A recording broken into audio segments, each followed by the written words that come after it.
Episode 1. When the Mind Breaks, Understanding Mental Health Before Tragedy Happens. Opening. There are stories that leave us speechless, stories that make us ask questions no parent, spouse, or child should ever have to ask. How does a mother with 6 children suddenly try to kill one? How does a father sexually abuse the daughter he is supposed to protect? How does a woman beat her children so severely that they nearly die? How does a man lock his child away in a basement for years? How does a family live next door to such horrors and never know? And perhaps the most disturbing question of all, could someone have seen it coming? Welcome to this important series. Today, we begin a journey into one of the most misunderstood subjects in society: mental health. Not the social media version, not the joking version, not the version people dismiss by saying, they're just crazy. We are going to talk about the science, the psychology, the warning signs, the family dynamics, the trauma, the abuse, the treatment, and most importantly, how we can protect our children before tragedy happens. Because by the time many families seek help, the damage has already begun. Chapter 1. What exactly is mental health?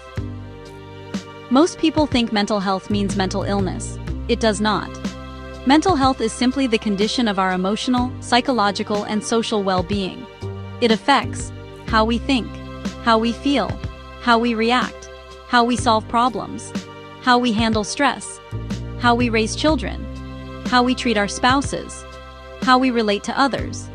Just like physical health exists on a spectrum, mental health exists on a spectrum too. A person can be mentally healthy, mentally struggling, mentally unwell, or mentally ill. The problem is that most people only recognize the last stage, when symptoms become impossible to ignore.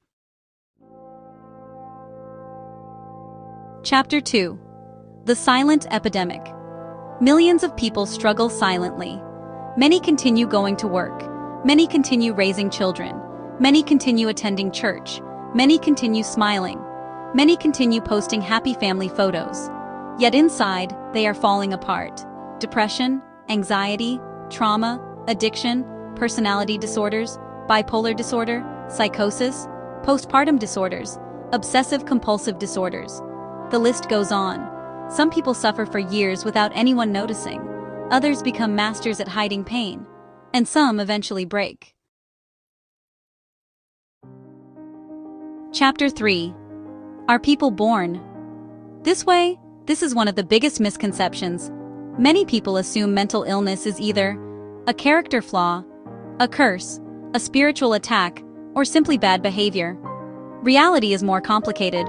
Researchers have found several major contributors: genetics, brain chemistry, trauma, abuse, neglect, violence, substance abuse, childhood adversity, brain injuries, chronic stress, sleep deprivation, major life crises, poverty, isolation. Some people inherit vulnerability. Others develop problems because of experiences. Most often, it is a combination of both. Think of mental illness like a fire. Genes may provide the dry wood. Life experiences provide the spark. Chapter 4. The Childhood Connection. One of the strongest predictors of future mental health struggles is childhood trauma.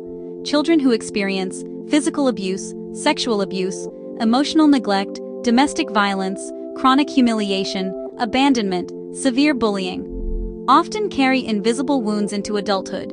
Many adults who appear angry today were hurt children yesterday. Many abusive adults were once abused children. This does not excuse abuse, but it helps explain how cycles begin. A wound ignored rarely disappears, it usually spreads. Chapter 5. Why some parents suddenly become dangerous. This is where things become difficult. Most parents love their children, but some parents become dangerous. Why? There is no single answer. Sometimes severe depression destroys judgment. Sometimes addiction destroys self-control. Sometimes trauma explodes into violence. Sometimes psychosis disconnects someone from reality. Sometimes personality disorders create extreme manipulation and cruelty. Sometimes narcissism convinces a parent that children exist only to serve them. And sometimes, the issue is not mental illness at all. Sometimes it is simple abuse, power, control, cruelty. That distinction matters, because not every dangerous person is mentally ill. And not every mentally ill person is dangerous. Chapter 6. The Most Dangerous Myth. One of the most harmful myths in many communities is this: we don't discuss family problems. That sentence has protected abusers for generations.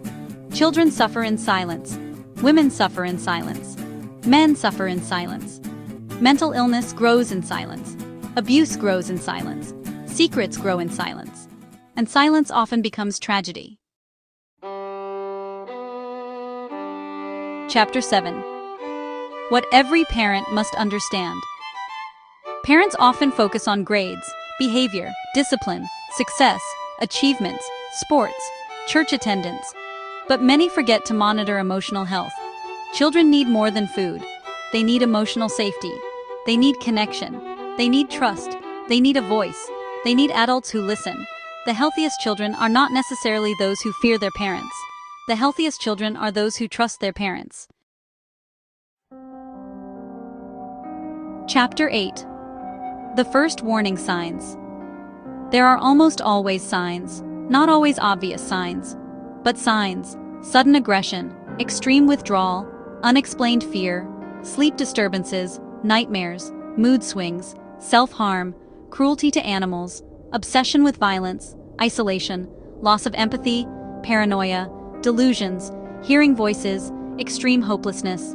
Parents who learn these signs early can often intervene before a crisis develops.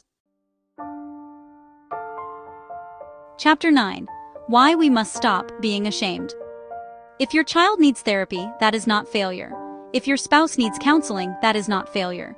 If you need medication, that is not failure. If your family needs help, that is not failure. Ignoring the problem is far more dangerous than seeking help. Closing. The tragedy is not that mental illness exists. The tragedy is that millions suffer alone. The tragedy is that families wait too long. The tragedy is that warning signs are ignored. The tragedy is that children often pay the highest price. But there is hope. Mental illness can be treated. Trauma can heal. Families can recover. Children can be protected. Lives can be saved. In our next episode, we will tackle one of the most frightening topics of all: when a mother becomes a danger to her own child, understanding postpartum disorders, depression, trauma, and family crisis.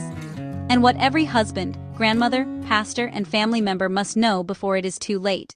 Please go to Amazon and get a copy of these books: Nurturing Tomorrow, Raising Responsible, Happy, Resilient Children, A Guide to Good Parenting in the United States of America, by NGWI-MENYI Taka, https://www.amazon.com, DP B0DVB and B8BB, Ref, NDP and a no DL0 and Walking the Talk, Navigating Teenage Years.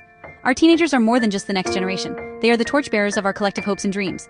By NGWI-MENYI Taka, https www.amazon.com, DP B0DVSC G7Z6, Ref, NDP and a no DL0. I will see you in the next episode.